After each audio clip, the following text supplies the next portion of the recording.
C'est le dossier de cette édition, le retour de la chasse aux femmes vivant seules à Hassi Messaoud dans le grand sud algérien.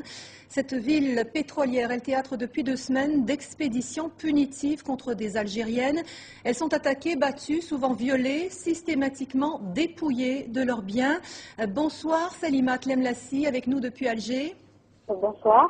Vous êtes journaliste, Salima, c'est vous qui venez de sortir cette enquête dans le quotidien El Watan.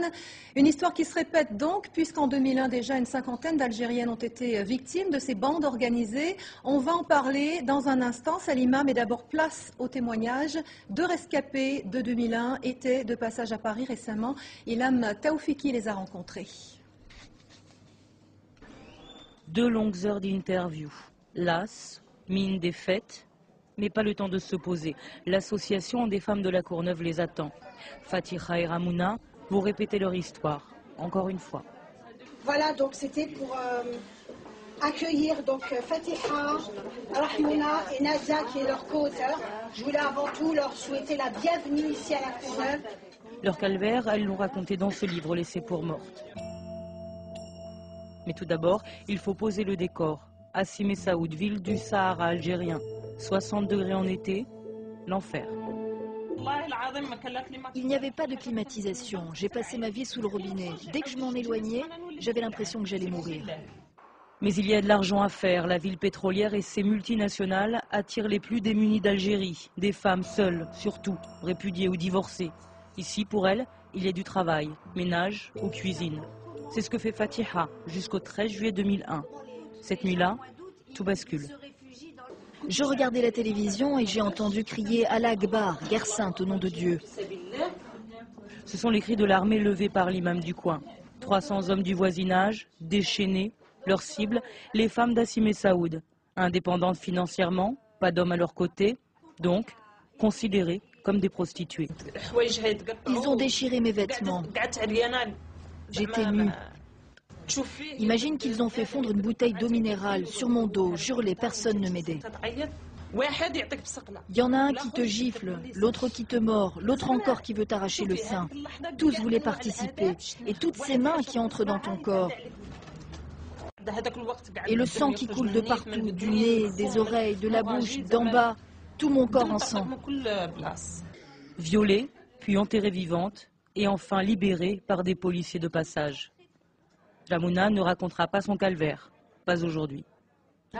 On a affronté la mort. On l'a laissée derrière nous. Maintenant, si on l'affronte une deuxième fois, ça ne nous fera plus peur.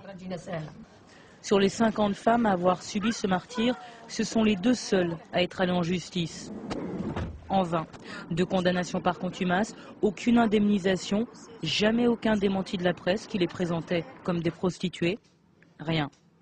Pourtant, elles sont là, à continuer de témoigner. Nous, on veut montrer aux femmes qu'elles ne doivent pas se soumettre.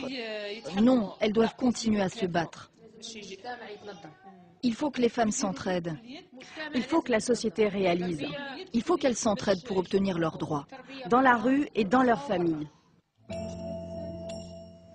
Salima Tlemlassi, ça recommence donc aujourd'hui dans la même ville d'Hassi Messaoud. Pourquoi ?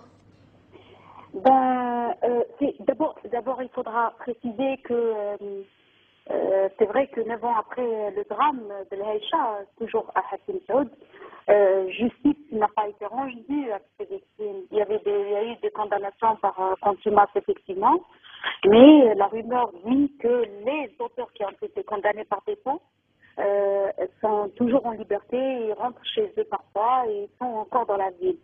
Cela étant, l'attaque récente contre 2 autres quartiers, un peu plus loin que l'Aïcha, mais toujours dans la périphérie de Hassi Messaoud, c'est une attaque qui diffère quelque peu de celle de 2001.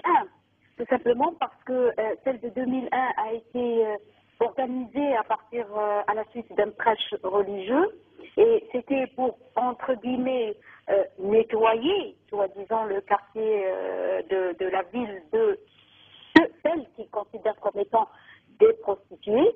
Mais la dernière, c'est beaucoup plus des jeunes délinquants qui agissent en bande organisée, qui viennent le soir. C'est des chômeurs pour la majorité et qui attaquent les maisons où il y a des femmes seules, tout simplement parce que les autres maisons, ils ne peuvent pas les attaquer. Il y a des hommes et ils risquent d'être arrêtés et attrapés. Alors Salima, vous vous êtes rendu sur place, Salima, ces derniers jours. Comment expliquez-vous l'inertie des forces de police face à cette situation, face à ces exactions? La peur commune qu'il y a entre les deux, entre celle de l'attaque d'Al Haïcha et l'attaque de 2010. En fait, dans les deux attaques, on a remarqué l'inertie des services de police. La première fois, ils ont laissé agir, ils ont laissé faire. Et cette fois-ci, par leur laxisme, par leur absence sur le terrain, par l'absence d'enquête à propos des premières attaques qu'il y a eu durant les deux dernières semaines du mois de mars, c'est tout ça qui a fait que il y a une espèce d'impunité dont jouissent ces délinquants et ils se sentent très à l'aise dans ce qu'ils font, tout simplement parce qu'ils sentent qu'il n'y a pas de service de police ni d'enquête. Et ça, c'est vrai, c'est ça ce qui est choquant dans cette affaire-là, c'est de découvrir que les services de police, à partir de 8 heures du soir, ils ferment leurs portes et que toutes les plaintes qui ont été déposées n'ont pas connu de suite. Et c'est là le point en commun entre les deux affaires, parce que même l'affaire d'El Haïcha, les policiers n'ont pas réagi rapidement. Merci Salima Tlemceni pour cette enquête très courageuse. On va suivre bien sûr sur TV5 Monde et avec vous, si vous le voulez bien, la suite de ces